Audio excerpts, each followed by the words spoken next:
Hi guys, अभी मैं आया हूँ वॉकेबल सर्विस फ्लोर पे, जहाँ पे एक मॉक एक्सरसाइज थोड़ी देर में की जाने वाली है, जो कि एक सरप्राइज़ मॉक होने वाली है। इसके बारे में मैंने किसी को इन्फॉर्मेशन नहीं दी है कि एक सरप्राइज़ मॉक है या इस तरीके की सिचुएशन है। ऐसे ही जैसे मैं नॉर्मल वॉक थ्रू के लिए आता हूँ, उसी तरीके से मैं शो कर रहा हूँ इन लोगों को। बट जो इलेक्ट्रिकल इंजीनियर है और इंजीनियरिंग हेड है, उनके साथ मैंने ऑलरेडी डिस्कशन कर लिया है कि आज 4 o'clock एक मॉक ड्रिल एग्जीक्यूट करेंगे, जो कि सरप्राइज़ रहेगी। किसी को हम इसके बारे में नहीं बताएंगे और चेक करेंगे कि सर्विस इंजीनियर, जो हमारे सर्विस फ्लोर इंजीनियर हैं, वो इस मॉक ड्रिल पे कैसे रिएक्ट करते हैं। सब अभी आप देख सकते हो, सब अपने अपने काम में व्यस्त है। किसी को कुछ नहीं पता कि क्या होने जा रहा है, क्या होने वाला है। सो अराउंड 4 o'clock मैंने इंजीनियर को बता के रखा है कि अराउंड 4 o'clock उनको जो है सर्विस फ्लोर के मोबाइल शिफ्ट मोबाइल पे और लैंडलाइन पे कॉल करना है। तो बराबर 4 बजे उनको एक कॉल आएगी, जो कि इंजीनियर के द्वारा होगी, और उसमें इंजीनियर बताएंगे कि वॉकेबल एरिया में जो मेज़नाइन फ्लोर होता है, उसमें एक केबल में आग लग गई है। तो देखते हैं कि सर्विस फ्लोर इंजीनियर्स का कैसे रिएक्शन रहता है। Just wait and watch. अभी शायद इनको सर्विस फ्लोर इंजीनियर से कॉल आया है, इसको देख सकते हो, चेक कर रहे हैं कि कहाँ पे असुविधा आ रही है। चलो भगते हुए सर कैमरा करना भगेंगे क्या हुआ? बोला मॉकड्रिल में सब एक्शन। कहाँ आग लगी है? पैनल में।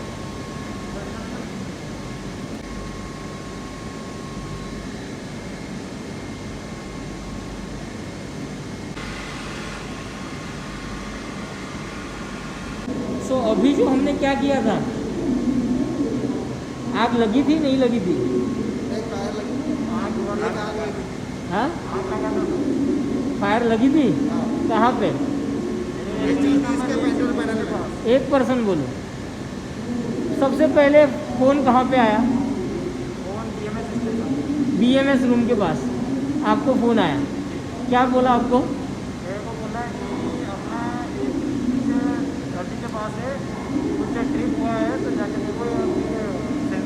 आप वहाँ से कितने समय में उठ के आ गए? वहाँ से 40 सेकंड में आ गया। 40 सेकंड में पहुँच गए। आपको कैसे पता 40 सेकंड था? 40 सेकंड मतलब 40 सेकंड के अंदर पहुँच जाता है।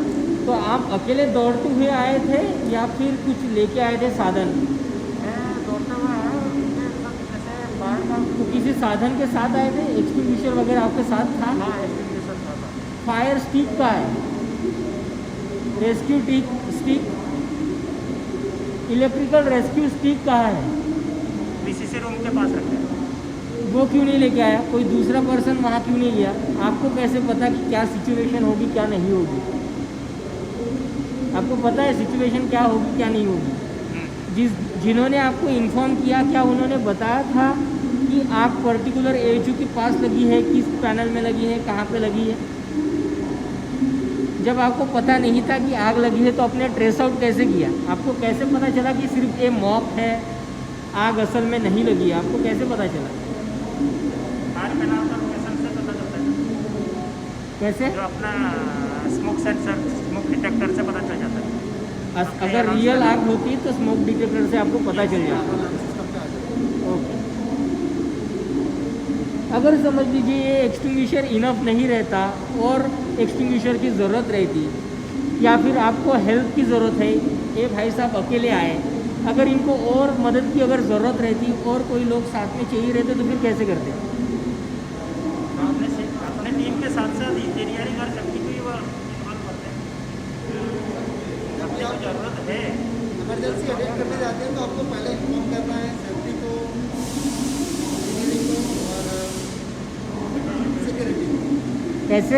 इमरजेंसी की जो भी अटेंड करने जा रहे हैं आप, तो आपको सिक्योरिटी को, इमरजेंसी को और अपने जो भी कलीग हैं उन सबको इन्फॉर्म आपकी गलती, आप जब आए तो साथ में एक्सटिंग्विशर नहीं लेके आए, ठीक है?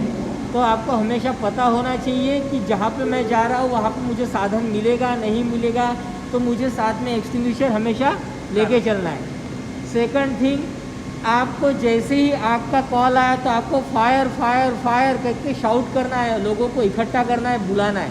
लोगों को कैसे पता चलेगा? आप अकेले बचाने जाओगे क्या? तो आपको बताना है, चिल्लाना है, लोगों को इकट्ठा करना है आपने हेल्प के लिए। समझ लो आपसे आग बुझ ना पाए, या आपका जो फ्लो हो काफ़ी बड़ा हो, आग बड़े पैमाने में लगी हो, ओरिजिन से बाहर निकल गई हो, तब उस समय आप अकेले बुझाने के लिए इनफ नहीं रहोगे, तो उस समय आपको हेल्प की ज़रूरत रहेगी। तो आपको क्या करना है? शाउट करना है। ये भी ऑब्जर्वेशन में जाएगा। 2 पर्सन आराम से चलते हुए आ रहे हैं, उनको पता ही नहीं असल में क्या हुआ है कि नहीं, तो वो भी ऑब्जर्वेशन में जाएगा। तो अभी मुझे बताइए, अगर समझ लीजिए ये एक्सटिंग्विशर, एक एक्सटिंग्विशर इनफ नहीं रहता और एक्सटिंग्विशर्स की अगर ज़रूरत है या फिर वाटर की ज़रूरत है, तो आप वाटर कहाँ से लाते हैं? हमारे पास फायर का सोर्स क्या है? यहाँ पे वाटर का सोर्स क्या है? फायर हाइड्रेंट सिस्टम है। फायर हाइड्रेंट पॉइंट है, कहाँ पे है? इमरजेंसी डोर के पास। एक बार चेक तो करो, 2 लोग जाओ और कनेक्ट यहाँ तक लेके आओ, जाओ। फायर होस कहाँ है आपका? अगर इलेक्ट्रिकल का इंसिडेंट होता है तो कौन से 2 रीज़न निकल के आते हैं?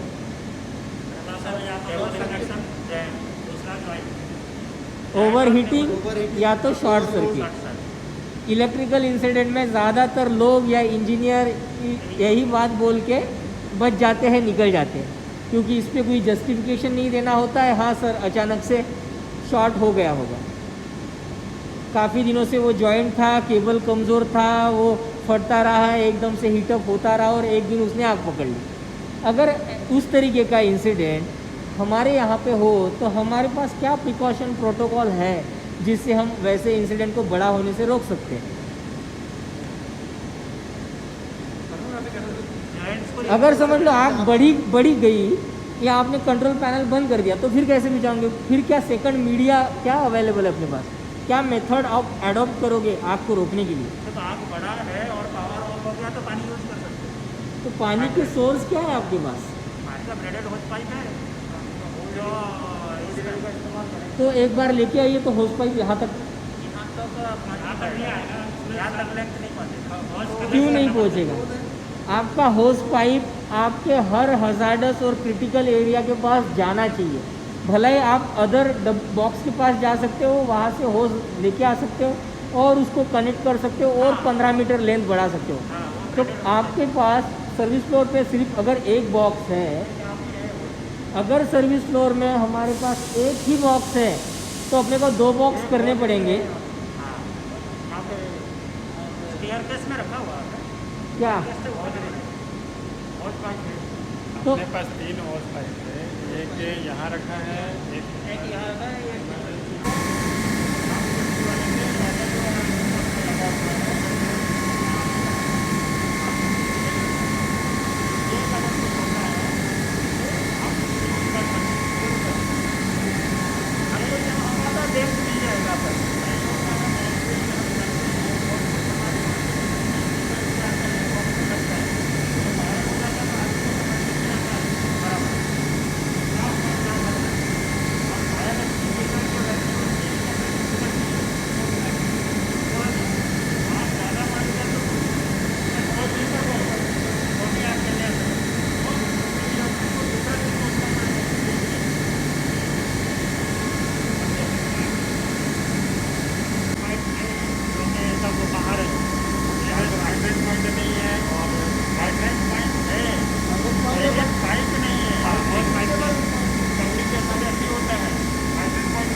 तो पहले क्या करना है? अपने को हाइड्रेंट पॉइंट बैठाना है। अपने पास 90 मीटर लेंथ होनी चाहिए। एक हाइड्रेंट मीटर का लेंथ होता है 15 मीटर। हाइड्रेंट होस पाइप जो होता है उसका होता है लेंथ 15 मीटर।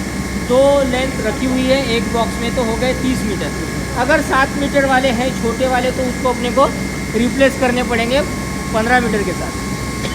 तो एक बॉक्स इधर होना चाहिए, एक बॉक्स उधर होना चाहिए, मतलब 30, 30, 60 और एक जगह से 90। 90। जब आप कनेक्ट करते हुए मेल टू फीमेल यहाँ तक आओगे, आपको इस पर्सन को बोलना है कि बची हुई होजेस जो है यहाँ लाना है और उसको कनेक्ट करना है, ताकि आपकी लेन जो है 90 मीटर से आप कहीं पे भी पहुँच पाओ। सही है। जब भी कोई वेंडर कॉन्ट्रैक्टर वॉकेबल पे काम करने के लिए जाता है तो उसको आपको बेसिक फायर एक्सटिंग्विशर के बारे में ट्रेनिंग देना है, उसको बताना है कि भाई ये CO2 टाइप का एक्सटिंग्विशर है, इसको आप इलेक्ट्रिकल के लिए इस्तेमाल कर सकते हो, इसका सिर्फ क्लिप आपको ओपन करना है, इसको घुमाना है। अगर कुछ इमरजेंसी हो जाती है तो चिल्लाना है, अगर आवाज़ नहीं जाती है तो MCB को प्रेस करना है, मैनुअल कॉल पॉइंट को, जिस वजह से सबको पता चल जाएगा कि हमें कुछ इमरजेंसी हुई है जहाँ पे एक्सेस के लिए जाना है।